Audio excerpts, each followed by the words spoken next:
Yo, c'est Bini. Aujourd'hui, je vais te raconter une anecdote. Alors, c'est une histoire qui m'est arrivée et qui s'est passée quand j'avais 23 ans. Donc, c'était il y a maintenant 5 ans, 6 ans. Waouh! Quand on arrive à compter ton âge, c'est que t'es vraiment vieux. En 2014, j'étais à l'époque chez mes parents encore, donc je vivais encore chez mes parents. Je faisais des études d'informatique, donc mon parcours universitaire il était un petit peu chaotique. Au lycée, j'ai fait un bac S. Je sais pas s'il y a encore le bac SL aujourd'hui, mais en gros, c'était un bac scientifique. Et depuis toujours, donc depuis que je suis petit, j'ai toujours dit que je voulais faire médecine. Donc je m'étais mis dans la tête après ma sortie du bac que j'allais aller à la fac de médecine. Donc pour moi, mon parcours il était tracé. Je voulais être chirurgien, donc je savais à peu près la spécialité que j'avais, je savais comment ça allait se passer. Pour moi, mon parcours était tracé. Donc voilà, le bac en poche, à la fin de ma terminale, je fais mes vacances, comme tout jeune à l'époque. Tout se passait très bien. Et donc à la fin de ces vacances, je me lance dans la fac, donc je me lance dans la fac de médecine. Pour ceux qui connaissent pas médecine, la fac de médecine en France, la première année, c'est un concours. Donc à mon époque, il y avait 128 places. Les 128 premiers avaient le droit de faire médecine. Donc c'est un petit peu plus compliqué que ça, mais en gros, vous avez l'idée. La première année, bien évidemment, j'ai pas eu du tout mon concours, faut pas déconner. J'ai fini 300e et quelque chose comme ça, un peu plus peut-être, donc j'ai redoublé. Premier semestre se termine, je vois que mon classement a pas changé par rapport à la première année. Et alors là, ça a été la première prise de conscience. C'est-à-dire que, à ce moment-là, je me suis dit, soit je continue un semestre et je pousse, et je me dis que peut-être je peux avoir médecine, soit je réfléchis à autre chose, mais alors là, ça veut dire remettre en cause tout ce que j'avais imaginé pour ma vie depuis le début. Et donc ça a été très compliqué. Au final, avec l'aide de mes amis surtout, je me suis vite fait à l'idée que j'avais raté médecine et que soit je me lamentais sur mon sort, soit j'essayais d'avancer.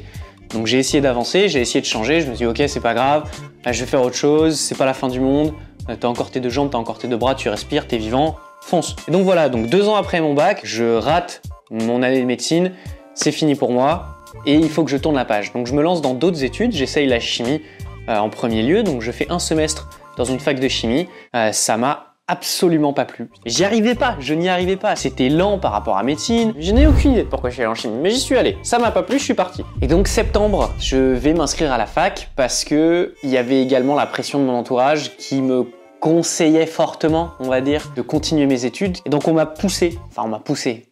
vivement conseillé à faire une faculté, donc je me suis inscrit en faculté d'informatique, parce que pour moi c'était la chose la plus générale qui a de l'avenir, on va dire. C'est un milieu qui est en pleine croissance et je me suis dit ça peut marcher. Donc je suis allé en informatique dès la première année, ça m'a absolument pas plu. J'ai redoublé ma première année, c'était pas fait pour moi l'informatique, c'était pas fait pour moi, mais je me suis dit vas-y pousse, on t'a dit qu'il faut faire des études, fais des études. Et donc après 2 ans, je valide ma première année d'informatique, on est en 2013-2014, je passe en 2e année d'informatique. Premier amphithéâtre, il y a une dame qui s'avance, qui monte sur le pupitre et qui dit bonjour. On a décidé d'ouvrir les portes du programme Erasmus cette année. C'est un échange d'étudiants entre différents pays d'Europe. Et donc moi je me suis dit chouette, je veux changer d'air, c'est l'occasion parfaite. Et donc à la fin de cet amphithéâtre, il y avait des prospectus, donc je vais en prendre un. Et on me dit qu'il faut que je prenne rendez-vous avec un conseiller Erasmus. Donc je vais voir cette personne-là, donc ce conseiller, et il m'explique gentiment ce que c'est le programme Erasmus. Il me dit où est-ce que tu aimerais partir? Je lui dis je sais pas. Je ne sais pas, je veux juste partir ailleurs. Donc je rentre chez moi, je choisis des pays et j'ai choisi comme pays l'Italie. Je me dis je vais aller en Italie. Pourquoi? Je sais pas. J'en ai encore aujourd'hui aucune idée de pourquoi je suis allé en Italie, mais j'ai choisi l'Italie et j'ai dit que j'allais aller à Pise. Donc je vais voir mon conseiller dans la semaine qui suit et je lui dis écoutez, je veux aller à Pise et je veux faire un an d'études là-bas. Il me dit d'accord, pas de souci. Alors par contre, ton dossier est un peu léger, je vois que tu as redoublé médecine, je vois que tu as redoublé informatique. Nous, il faut comprendre que Erasmus, on envoie des étudiants qui sont bons, parce que eux, ce qu'ils veulent, c'est des bons stats. Donc si tu veux partir, il faut que tu fasses tes preuves. Et il m'a regardé, il m'a dit, il faudra que tu aies 14 de moyenne, et il faut que tu parles couramment italien. Moi, je lui ai dit, mais pas de problème. Bien évidemment. Moi, je valide mes années avec 9,9 et je passe à 10 au rattrapage, mais je vais avoir 14, sans aucun souci. J'étais dans la plus grosse merde que je me suis jamais mise. C'était fantastique. Et donc j'ai bûché toute l'année. J'ai eu la chance merveilleuse cette année de rencontrer des gens qui partageaient ma vision des choses, qui m'ont aidé, des amis incroyables. Ils m'ont aidé à valider mon année, donc j'ai eu 14. Sur papier, j'avais passé le test d'italien et je parlais couramment italien, bien sûr. Ah, j'ai escroqué le truc de ouf, hein. Faut pas croire. L'année se termine, je valide avec 14, je sais parler italien sur le papier. Mon conseiller me dit, fais ça, fais tes bagages, tu pars à Pise. Donc je rentre chez moi, j'annonce la nouvelle à mes parents. Ils disaient mais finis tes études en France, arrête de faire le crétin bordel. Et bah je les ai écoutés et je suis parti en Italie le lendemain quoi. Je savais pas comment ça se passait Erasmus, j'en avais aucune idée. Et donc j'ai réussi à l'époque à trouver via Facebook des groupes de gens qui partaient en Erasmus en Italie, qui partaient à Pise. Et j'ai eu la chance de tomber sur des personnes, donc des Espagnols, qui me disaient qu'ils cherchaient un étudiant pour une coloc, mais qui parle pas espagnol. Donc je me suis dit bingo, c'est pour moi. Eux, ils cherchaient quelqu'un qui parle anglais pour leur apprendre l'anglais. Donc ils me disent on a besoin de 550 € pour payer un appartement, envoie-nous le virement et c'est bon, t'auras ta place dans la coloc. Moi, sentant le piège, tu vois, je suis pas né de la dernière pluie. Hein. On me dit donne-moi 550 € comme ça par virement, non, je le fais pas. Je le fais pas du tout. Donc je lui fais le virement bancaire. Et donc septembre 2014, je prends mes clics, je prends mes claques, je me pars en Italie. Le propriétaire me donne les clés. Il parlait en italien, je comprenais rien de ce qu'il me disait. Et donc j'arrive dans un environnement où j'avais dit sur papier que je parlais italien, mais rappelez-vous, je ne parlais absolument pas italien. Première nuit à Pise, je suis tout seul dans mon appartement, il n'y a aucune trace d'espagnol puisqu'ils arrivaient 2 semaines plus tard. J'étais tout seul dans un appartement, dans un environnement où je ne parle pas la langue, je ne savais rien de la ville. Le lendemain, je me réveille, je me dis ok, je vais aller voir à la fac. Je m'étais engagé dans une aventure de 1 an pour valider ma licence dans un pays où je ne parle même pas la langue, dans une matière qui ne m'intéresse même pas. J'étais devant la responsable italienne de la fac d'informatique. Je lui montre mon dossier. Sur le dossier, il y avait écrit que je savais parler italien. Elle a vu que je savais pas parler italien, elle m'a dit c'est pas grave. Je sors de mon rendez-vous avec le conseiller et je m'en rappellerai toujours. Je me suis assis sur un banc devant la fac.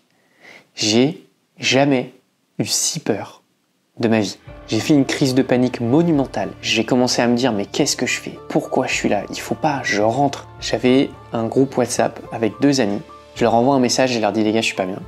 Je ne sais pas quoi faire. Ils m'ont dit écoute, je comprends, c'est normal que t'aies peur, y a pas de souci. Mais comprends bien une chose, c'est que si aujourd'hui t'arrêtes ton voyage en Italie, tu rentres en France, on te brise les genoux. Et ils m'ont dit ça très sérieusement. Moi j'ai dit d'accord, je vais pas rentrer en France. Ils m'ont remis les pendules à l'heure, ils m'ont dit c'est normal d'avoir peur, c'est normal. Tu viens d'arriver, t'es dans un environnement que tu connais pas, tu sais pas ce que tu fais là, c'est normal d'avoir peur. La peur, ça fait partie de la vie, c'est normal de le ressentir. Je suis rentré chez moi, je me suis assis dans la table de mon appartement. C'était un appartement pour 6 personnes, j'étais tout seul. Je m'assois, je me fais un café et je reçois un message sur Facebook des Espagnols qui arrivaient un petit peu plus tôt et qui étaient en bas. Je descends.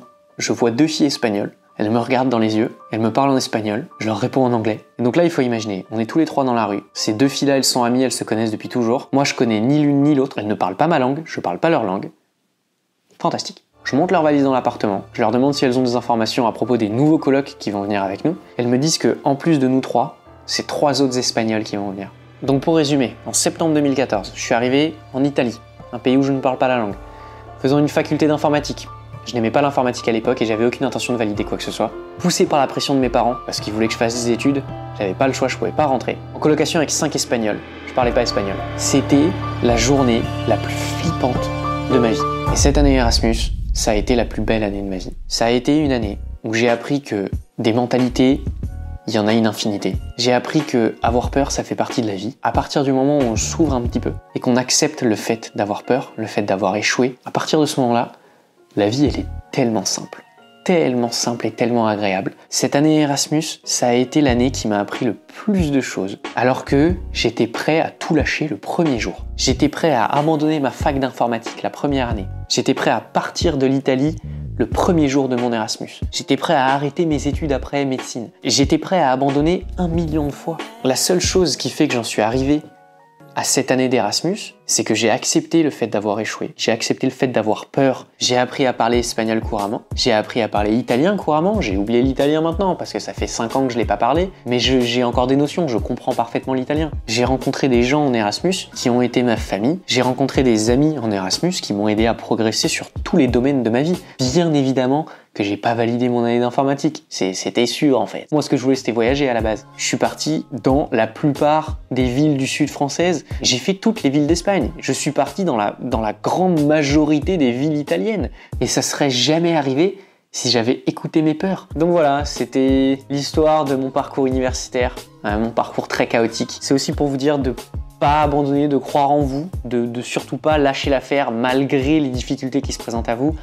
et de ne pas céder à vos peurs. C'est un mécanisme de défense que votre cerveau vous met, alors que si vous passez au travers, parfois vous allez avoir la plus belle expérience de votre vie. Et donc voilà, je te remercie d'avoir pris le temps de regarder cette vidéo. Si elle t'a plu, n'hésite pas à t'abonner. Dis-moi en commentaire si ce format d'anecdotes, d'histoire un petit peu t'a plu. Parce que j'ai une infinité d'autres anecdotes bien plus what the fuck dans mon petit bagage. Et si aussi tu veux me soutenir un petit peu, tu as le lien de mes pulls qui est dans la description. Tu as aussi mes presets de retouches photos qui sont juste en dessous. Prends soin de toi, je te fais des gros bisous. Prends également soin de tes poules et de tes bougies à l'acacia. Et moi j'y vais.